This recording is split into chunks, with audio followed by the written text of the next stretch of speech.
ریاض الجنہ، جنت کے باغوں میں سے ایک باغ۔ صحیح بخاری کی حدیث ہے کہ حضرت ابو ہریرہ رضی اللہ عنہ سے روایت ہے کہ رسول اللہ صلی اللہ علیہ وسلم نے فرمایا کہ میرے گھر اور میرے ممبر کے درمیان کی زمین جنت کے باغوں میں سے ایک باغ ہے، اور میرا ممبر قیامت کے دن میرے حوض پر ہوگا۔ کتاب فتح الباری کے حوالے سے ہے کہ اس حدیث کے بارے میں علماء نے جو تصریحات کی ہیں ان کا مجمع یہ ہے: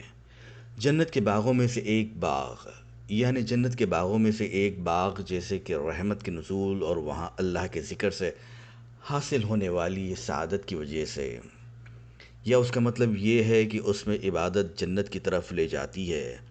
یا اس کا مفہوم ظاہر ہے کہ یہ جنت کے باغوں میں سے ایک باغ ہے اور وہ جگہ قیامت کے دن جنت میں منتقل ہو جائے گی۔ ریاض الجنہ فی الحال سبز قالین سے ممتاز ہے اور اسے روضہ بھی کہا جاتا ہے۔